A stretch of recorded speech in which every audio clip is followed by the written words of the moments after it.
Hi friends, ఈరోజు మళ్ళీ మీకోసం ఇంకో స్నాక్ రెసిపీతో వచ్చేసాను. అదేంటంటే చూసేయండి, బ్రెడ్ పకోడీ చేశాను. సూపర్ టేస్టీగా ఉంది. నేను చెప్పడం కాదు, వీడియోలో చూసి ట్రై చేసి మీకు ఎలా వచ్చిందో నాకు కామెంట్స్లో పెట్టండి. చాలా చాలా బాగుంది. ఇలా మీరు ఎప్పుడైనా చేసుంటే అది కూడా చెప్పండి కామెంట్స్లో. నచ్చితే మాత్రం లైక్ చేయండి, యూస్ఫుల్గా ఉంటే షేర్ చేయండి. ఎప్పుడు చెప్తూనే ఉంటాను కదా, షేర్ చేస్తే మీ ఫ్రెండ్స్ అండ్ ఫ్యామిలీ మెంబర్స్కి తెలుస్తుంది కదా రెసిపీ ఇలా కూడా చేయొచ్చు అని. తెలియని వాళ్ళు మాత్రమే, తెలిసిన వాళ్ళ కోసం కాదు. ఇంకా బ్రెడ్తో పాటు ఈ పచ్చిమిర్చి ముక్క పెట్టుకొని తింటే ఇంకా యమ్మీగా ఉంటుంది. చాలా బాగుంది. నేను పప్పులోకి సైడ్ డిష్ చేసుకున్నాను అనమాట. మీకు నచ్చుతుందనే అనుకుంటున్నాను. ట్రై చేసి చెప్పండి, ఓకేనా. ఇదిగోండి ప్రాసెస్ ఇంగ్రీడియంట్స్ చూసేయండి. రెండు పెద్ద సైజు ఉల్లిపాయలు, 4 బ్రెడ్ పీసెస్, 4 పచ్చిమిర్చి తీసుకున్నాను. వాటిని ఇలా నేను చూపించిన విధంగా కట్ చేసుకోండి. బ్రెడ్ పీసెస్, ఉల్లిపాయలు పొడవుగా స్లైసెస్ లాగా, పచ్చిమిర్చి, ఈ బ్రెడ్ పీసెస్ కూడా పొడవుగానే కట్ చేసుకున్నాను. చిన్న పీసెస్ అన్నీ కట్ చేసుకొని పక్కన పెట్టేసుకొని ముందుగా ఒక బౌల్ తీసేసుకొని ఆ బౌల్లోకి ఉల్లిపాయలను వేసుకుంటున్నాను. ముందుగా ఉల్లిపాయలని కట్ చేసి పెట్టుకున్న ఉల్లిపాయలని వేసుకుంటున్నాను. ఎందుకంటే అవి పొడవుగా ఉన్నాయి. మొత్తం విడివిడిగా అవ్వడం కోసం పకోడీలో ఇలా మనం స్లైసెస్ని సపరేట్ చేసుకుంటే నేను చూపిస్తాను చూడండి.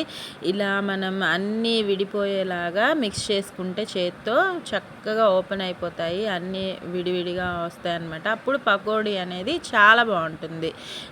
ఇలా చేసుకున్న తర్వాత మనం కట్ చేసి పెట్టుకున్న బ్రెడ్ పీసెస్ ప్లస్ పచ్చిమిర్చి స్లైసెస్ కూడా వేసేసుకొని వాటిని కూడా చక్కగా మిక్స్ చేసేసుకొని సాల్ట్ మాత్రం ఒక 1 స్పూన్ దాకా వేసుకున్నాను.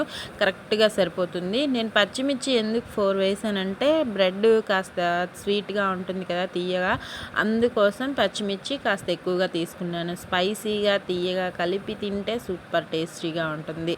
మీకు శనగపిండి చూసుకొని వేసుకోండి. మీ ఇంట్లో వాళ్ళు అంటే మన బ్రెడ్ స్లైసెస్ని బట్టి చూసుకొని వేసుకోండి. నార్మల్గా కోటింగ్ కోసం మాత్రమే వేసుకుంటున్నాను. మరీ ఎక్కువగా వేసేయకండి, మనకి ఫ్లేవర్ తెలియకుండా ఉంటుంది, ఓకేనా. ఇలా కోట్ చేసేసుకొని శనగపిండి మీకు నాకు తెలిసి ఒక 50 గ్రామ్స్ సరిపోతుంది, ఎక్కువగా అవసరం లేదు, ఓకేనా. ఇవంతా కలిసేలా ఇంకా నేనేం వేయలేదు. మీకు కావాలంటే కరివేపాకు కానీ జీలకర్ర కానీ అవి వేసుకొని ట్రై చేయండి. నేనేం వేయలేదు. కొద్దిగా వాటర్ వేసుకొని, మరీ ఎక్కువ వాటర్ వేసేయకండి. ఇలా తడి పొడిగా కలిపేసుకొని ఆయిల్ హీట్కి పెట్టేసుకొని హైలోనే పెట్టుకోండి. మీడియం అవసరం లేదు. అంటే దగ్గరే ఉంటే హైలో పెట్టేసుకోండి, లేకపోతే మీడియం ఫ్లేమ్లో కుక్ చేసుకోండి మీకు నచ్చిన విధంగా. మనం దగ్గరే ఉంటాం కాబట్టి వెంటనే అది కుక్ అయిన వెంటనే టర్న్ చేసుకుంటూ చక్కగా ఫ్రై చేసేసుకుంటాం కాబట్టి ఇబ్బంది ఏమి ఉండదు. వెంటనే కదిపేయకండి ఎప్పుడైనా సరే. డీప్ ఫ్రై ఐటమ్స్ ఒక 2 to 3 మినిట్స్ లీవ్ చేసి, అంటే వదిలేసి తర్వాత మిక్స్ చేసుకొని 2 వైపులా టర్న్ చేసుకుంటూ చక్కగా గోల్డెన్ బ్రౌన్ కలర్ వచ్చేంత వరకు మీకు నచ్చిన, మనకి నచ్చిన కలర్ కనిపిస్తుంది కదా, పకోడీ కలరు ఇలా వస్తే సరిపోతుంది. ఇలా ఫ్రై చేసుకొని పక్కన పెట్టేసుకొని వేడిగా సర్వ్ చేయండి. సూపర్గా ఉంటుంది. పప్పు కానీ చారు కానీ ఇలా స్నాక్ లాగా ఈవినింగ్ టైం తినడానికి కూడా చాలా చాలా బాగుంటుంది. టొమాటో కెచప్తో ఇవ్వండి, పిల్లలు ఇష్టంగా తింటారు. నేను పప్పులోకి సైడ్ చేసుకున్నాను కాబట్టి ఇలానే ఎంజాయ్ చేశాను. ఆరోగ్యంగా తినండి, సంతోషంగా ఉండండి.